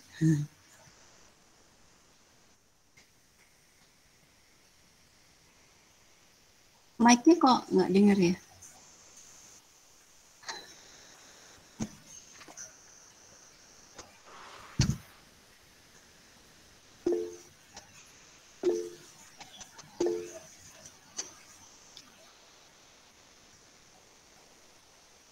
Oh ini saya ada masalah nih. Bisa chat aja. Chat aja terus dilanjutkan. Tadi ada yang penanya berikutnya. Ya, Ibu. Oke, mangga tuh silakan, monggo. Saya mau bahas tentang tren tebak-tebakan desain ini. Lihat apa namanya kelemahan kalau kita menebak desain gitu. Saya melihatnya. Jadi kan biasanya kalau perusahaan busana fashion itu dia mengamati fashion show gitu kan, terus prediksi minat pelanggan di desainnya diprediksi gitu. Terus didesain untuk 1 tahun ke depan. Mohon maaf ya kalau salah koreksi ya. Nah, setelah desain untuk 1 tahun ke depan itu dia ya diproduksi kontraktor gitu. Biasanya dilakukan sama negara-negara berkembang gitu. Produksinya biasanya di situ. Soalnya murah. Jadi kan disimpan tuh di gudang sampai waktu yang tepat dikeluarkan ke semua toko-toko di seluruh dunia. Gitu kan kalau nggak salah. Ya. Nah setelah didistribusikan ke semua cabang di seluruh dunia, mereka masang iklan besar-besaran berharap semua prediksinya itu, semua tebakan desainnya itu laku. Masang iklan besar-besaran tuh. Nah, berharapnya semuanya laku. Ya. Bagaimana kalau nggak laku? Ya. Gimana kalau semuanya nggak laku? Kalau teman-teman baca ya berita di The New York Times, H&M, H dan M itu kan apa namanya busana multinasional ya, perusahaan multinasional H dan M. Mereka punya masalah yaitu pakaian yang nggak kejual senilai 4, miliar US dollar. Masalah apa namanya 30% ya, 30% dari produknya nggak kejual senilai 4,3 miliar US dollar. itu kan besar ya. Itu kelemahannya ya, kalau nggak kejual semua ya prediksinya. Kenapa? Ini apa?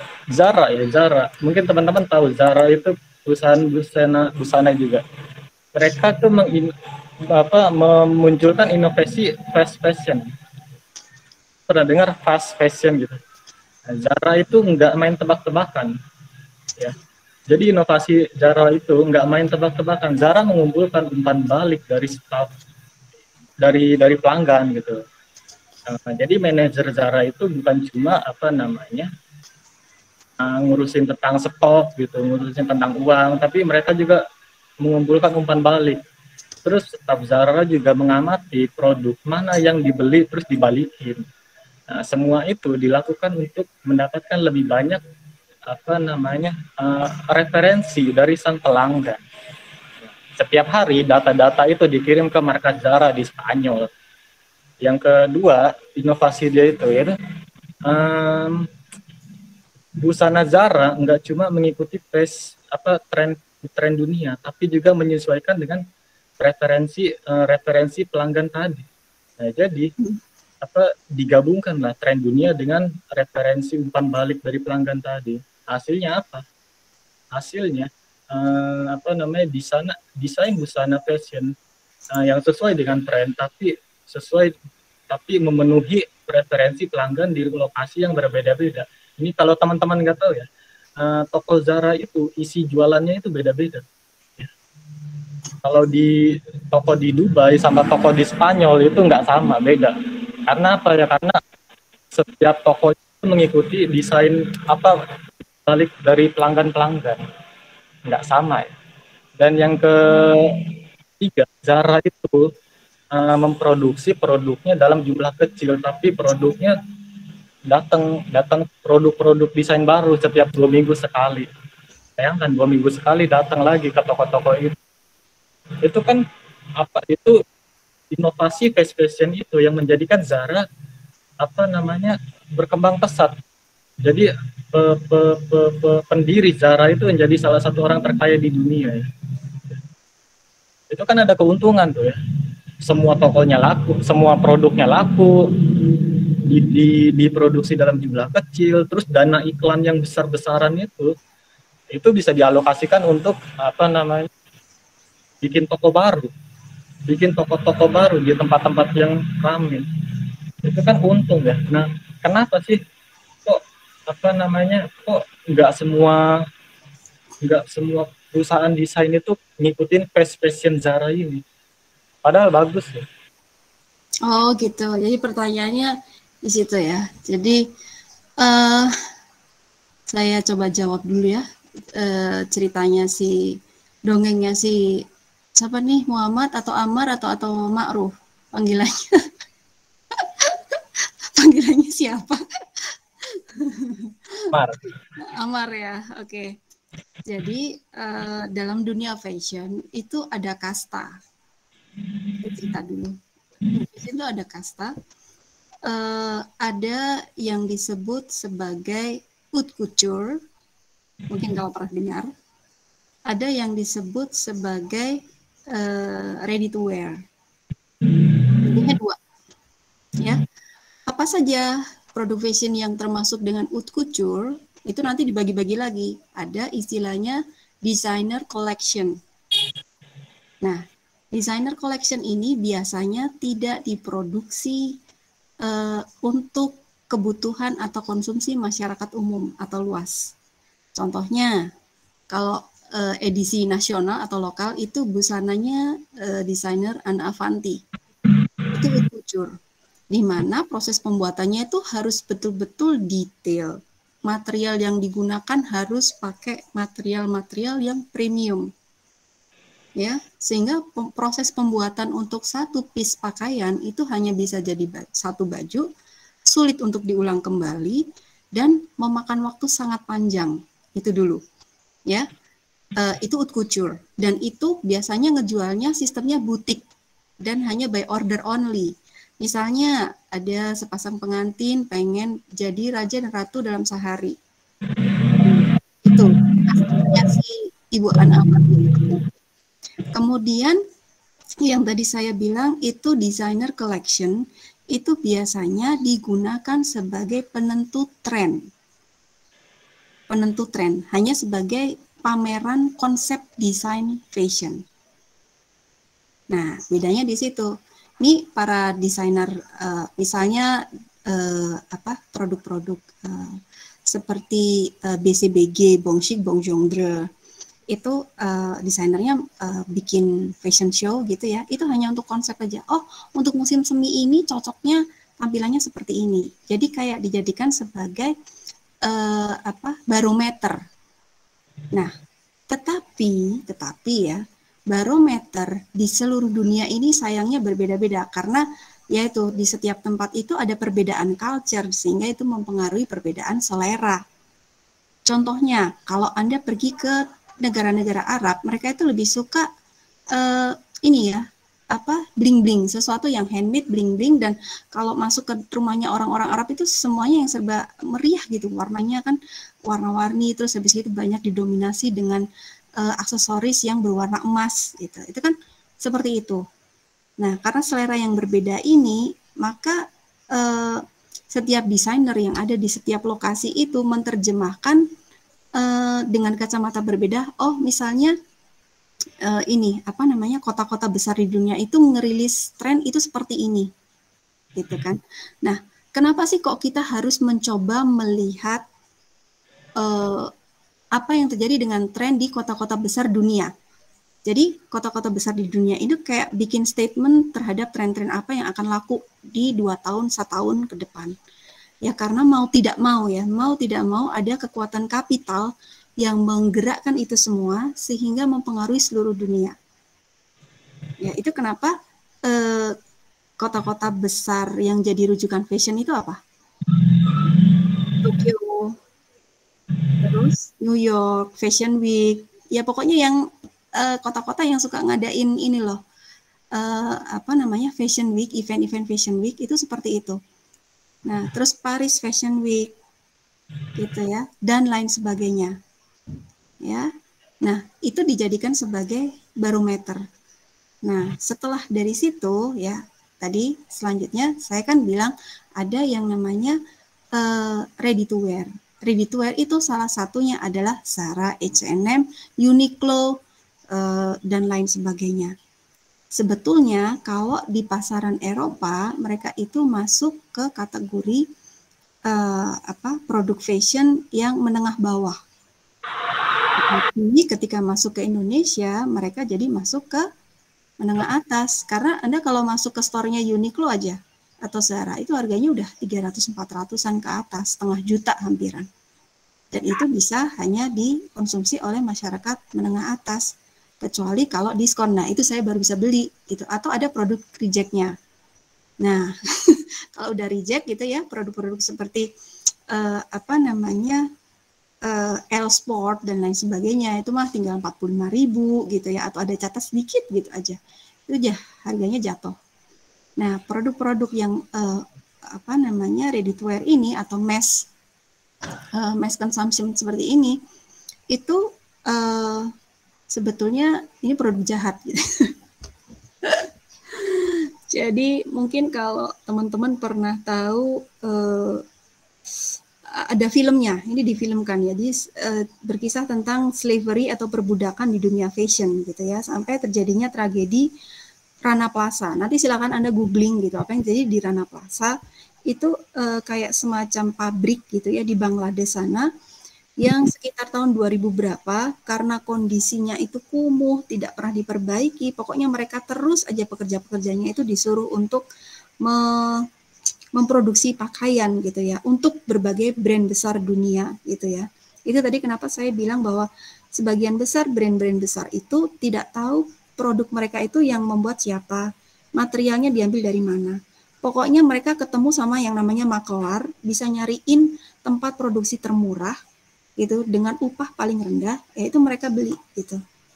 Nah itu pabrik tadi yang namanya Rana Plaza itu jatuh sehingga banyak sekali korban dan pada waktu itu sampai demonstrasi besar-besaran. Nah karena terjadi itulah mulai para desainer itu kayak sadar gitu loh bahwa hanya untuk satu lembar pakaian itu korbannya itu sampai sekian ribu pekerja di bidang fashion gitu, baik itu dari kondisi kesehatannya, harus jauh dari keluarga, upahnya sangat minim, itu sampai difilmkan. Nah, sehingga kalau tadi kata Amar itu bahwa kenapa kok banyak brand tidak meniru cara kerja mass fashion gitu atau fast fashion gitu ya. Itu kalau saya bilang fast fashion itu justru cikal bakal kejahatan kapitalisme dunia fashion. Itu kenapa tidak? Nah, itu kan makanya kan sekarang timbul gerakan-gerakan gitu ya, mass customization. Orang memproduksi dalam jumlah sedikit-sedikit, kecil-kecil gitu ya. Misalnya di desa A bikin ini gitu, di desa B bikin ini. Even Zara sekalipun itu dia itu ada loh yang saya pernah punya gitu ya.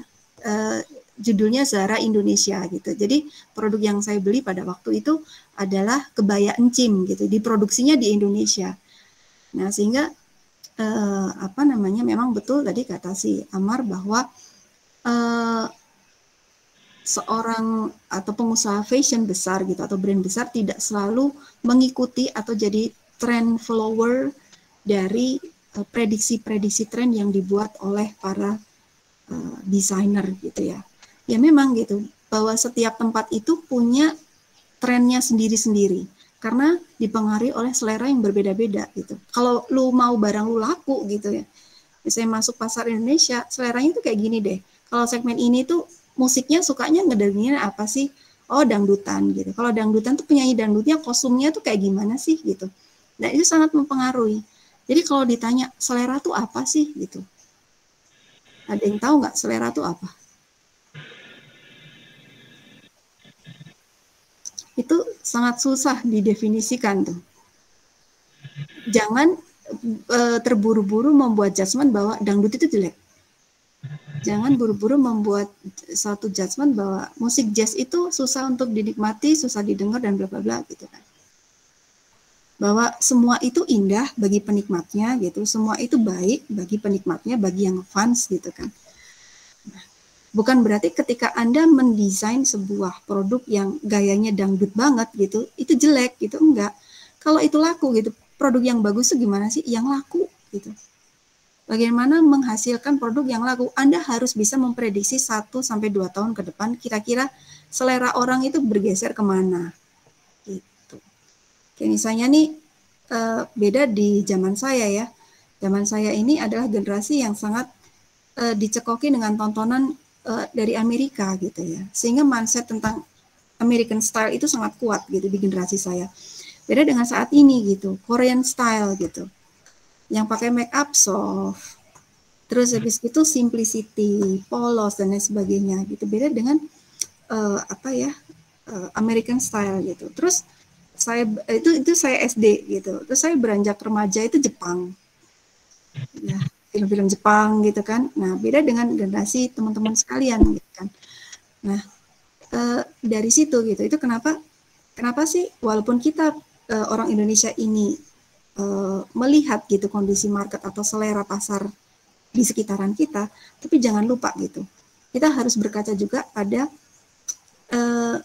tren yang sedang terjadi atau gaya hidup yang sedang terjadi di kota-kota besar dunia. Karena mau tidak mau, itu tadi, ada suatu kekuatan kapital yang kita nggak tahu dari mana, itu menggerakkan pola pikir orang seluruh dunia untuk mau nggak mau suka.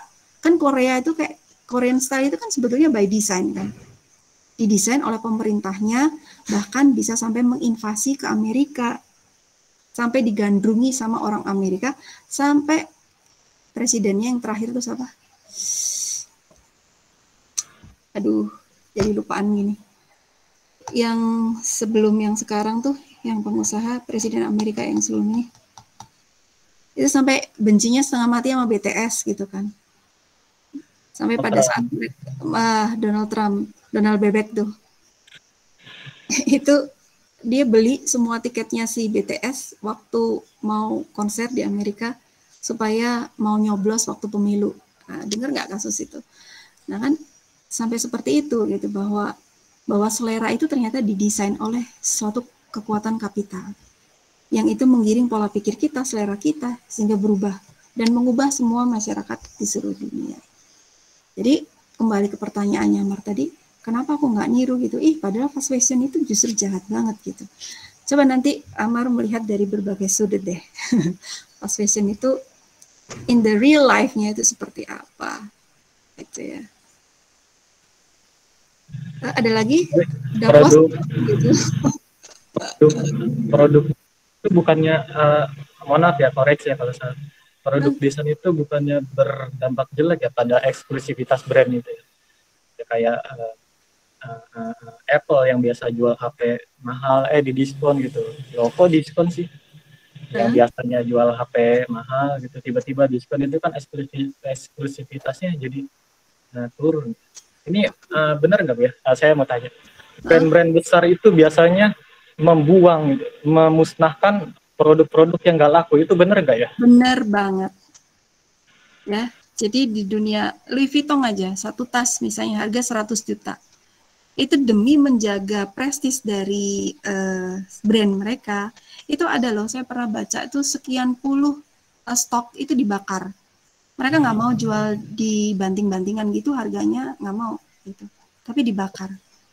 Dengan effort yang segitu gedenya gitu. Anda tahu nggak sih kalau kulit-kulit terbaik dari Indonesia itu diekspor keluar untuk kemudian dipakai oleh para brand besar itu, sehingga yang tersisa di sini itu produk dari bahan kulit yang di sini kan penghasil produk kulit yang cukup banyak itu kan dari sapi-sapi Madura itu kan, yang kalau udah selesai dipakai karapan sapi, itu kulitnya dipakai untuk produk fashion. Nah, kulit yang habis kena karapan sapi itu kan sapinya dicambukin ya, dan itu scratch-nya luar biasa banyak sehingga kulitnya jadi nggak bagus lagi.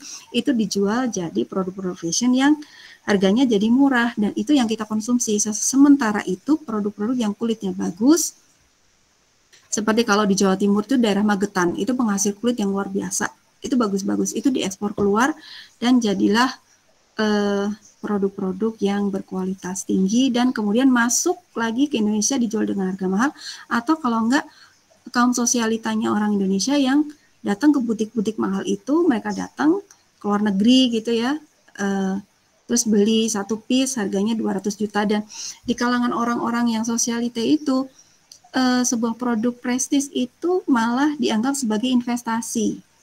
Ya, percaya tidak percaya bahwa produk kayak jam tangan yang harganya ratusan juta itu kan biasanya certified ya. Jadi bukan cuma berlian aja gitu yang ada sertifikasinya. Itu certified. Produk tas gitu juga ada sertifikasinya. Itu nanti mereka jual lagi dengan harga yang tidak jauh turun, berbeda. Dan jualnya dia di lingkungan-lingkungan yang sama, sesama sosialite itu tadi. That's why kenapa produk-produk itu disebut sebagai rich people toys. Nah, begitu ceritanya. Ini saya jawab dulu ya pertanyaan si Sayan ya tadi. Ya. Nanti kalau mau diskusi, okay. Seperti yang dijelaskan Ibu tadi bahwa seorang model itu melakukan rias diri serta berselfie secara mandiri. Lalu apa yang terjadi jika brand-brand itu tidak puas dengan hasil kerja model tersebut di era pandemi ini? Ada yang mau coba bantu jawab nggak? Kira-kira what kind of the alternative answer for Sayan? What might be happen? Yuk kita brainstorming.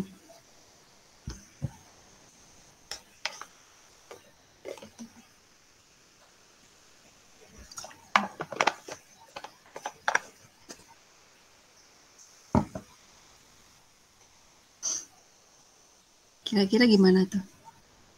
Misalnya kalau yang jadi model buah gata nggak puas, oh ya udah memang sepantasnya dan selayaknya gitu kan.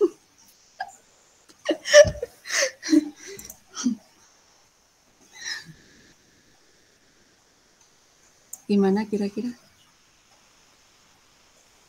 Nah, jadi gini ya, sayanku yang tercinta. Ini kalau namanya juga high brand gitu ya, seperti Gucci dan lain sebagainya. Itu mereka tentu punya model agent.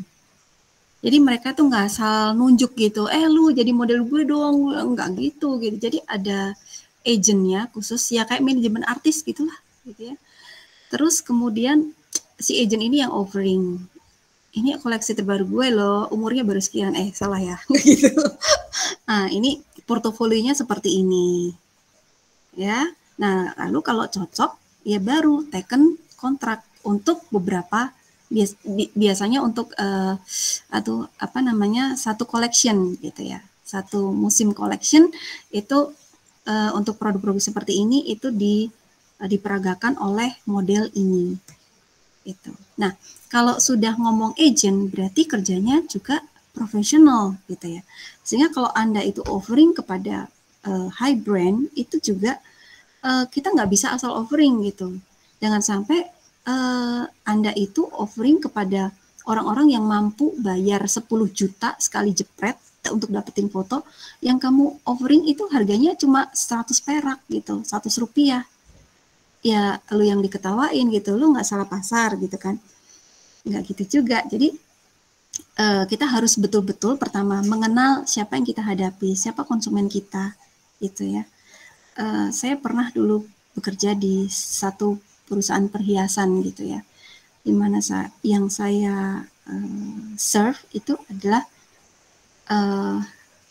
ini bukan sombong ya, tapi hanya sekedar berbagi pengalaman saja. Klien kami pada waktu itu banyak yang dari kalangan artis dan ibu pejabat, istri menteri dan lain sebagainya. Yang kalau untuk menentukan satu desain perhiasan itu kita harus ke private room, kemudian sometimes juga saya harus datang ke rumahnya gitu ya. Ya pokoknya saya ini seperti sebutir debu gitu deh di alas kakinya gitu kan. Saya harus tahu gitu dengan siapa saya bicara, bagaimana seleranya masuk rumah, sukanya yang kayak gini-gini gitu, terus berkomunikasi gitu. Kalau misalnya pakai batu yang bentuknya seperti ini gimana Bu, gimana Pak gitu. Ya, dari situ gitu. Saya mengenal gitu, seleranya seperti ini. Nah, kemudian lalu gambar, lalu kemudian gambar produksi diasistensikan lagi. Ya semacam itu gitu. Sehingga kembali lagi kepada tadi ya, kasusnya si model itu sama gitu ya. Ketika kita offering sebuah agency gitu, model agency offering kepada brand-brand besar, tentu berbeda dengan artis endorsan gitu ya, yang cuma nongol dan dibayar sekian ratus ribu untuk sekali up di Instagram, ya itu rate-nya kan beda gitu. Ini sayangnya ngilang ya ternyata, ya kurang lebih seperti itulah. Itu. Oke. Gimana untuk Amar dan Zayan? Udah puas dengan jawaban dari Bu Agatha? Iya Bu, terima kasih jawabannya. Maaf sinyal saya lagi agak jelek Bu. Iya, nggak apa-apa. Oke, jadi mungkin saya juga mau nanya sedikit sama Bu Agatha dari pertanyaan-pertanyaannya Amar dan Zayan tadi. Tadi filmnya judulnya apa Bu ya?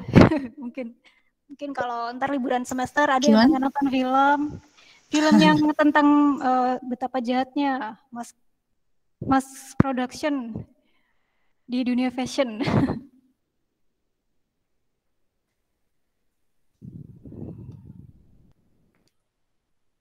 Suara ini gak kedengeran Bu? Ini sama ceritanya kayak Blood Diamond. Itu juga industri, sebetulnya diamond itu kan ya image-nya harganya mahal itu karena dibuat gitu loh sama kapitalis, sehingga ini harganya jadi mahal gitu. Padahal itu sebetulnya adalah mineral batuan yang mudah sekali terbentuk gitu, hanya karena rekonstruksi gitu loh, cara berpikirnya orang tuh direkonstruksi sehingga kalau De Beers itu luar biasa mahal gitu. Nah terus ya itu karena punya value gitu, jadinya harganya jadi tinggi gitu. Bahkan sampai difilmkan juga bagaimana perbudakan gitu terjadi, dan nilai-nilai kemanusiaan itu betul-betul sudah nggak ada value-nya lagi, hanya semata demi uang yang dihasilkan dari pertambangan atau penambangan diamond. Gitu. Itu juga ada real story-nya. Silakan di googling. Blue Diamond ya, mungkin bisa nonton Blue Diamond buat referensi. Diamond. Terus apa lagi mungkin ada lagi Bu?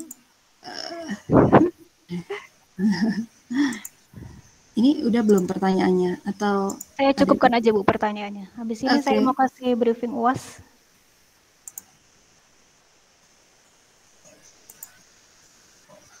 Filmnya itu ya, salah satunya Blue Diamond. Terus tadi sama Amar sempat bahas tentang fast fashion. Kalau dari saya mungkin setahu saya justru sekarang itu mengarahnya malah ke slow ya.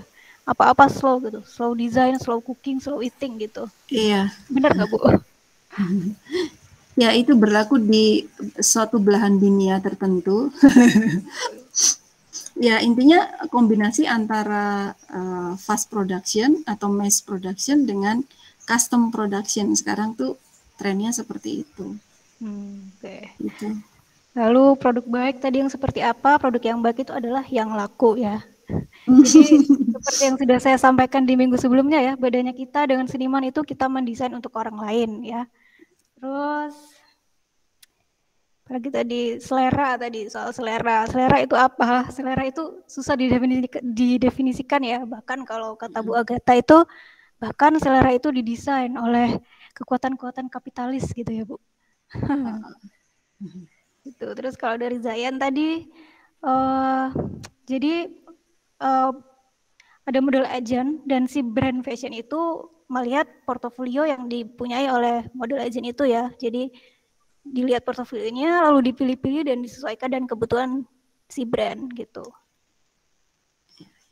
Oke, banyak insight banget ya nih dari perkuliahan hari ini. Saya sendiri juga belajar karena saya jujur kurang begitu paham kalau soal fashion gitu. Gitu. Oke, mungkin dari teman-teman gimana nih? Mungkin langsung saya kasih ini aja ya, briefing untuk soal UASnya ya. Berarti tadi yang dapat tambahan 5% ini nih si Amar sama si udah dicatat Zayan Bu. ya. Bu. Zayan sama Amar. Selamat dapat 5%. Oh, ini nih filmnya namanya The True Cost. Yang fast fashion tadi buat si Amar ya, kalau mau ditonton. Jadi itu film, ceritanya tentang film Behind the Story of Fast Fashion. Itu judulnya The True Cost. Sama kalau mau nonton ya perhiasan tadi Blood Diamond. Udah, itu aja. Blood Diamond dan The True Cost.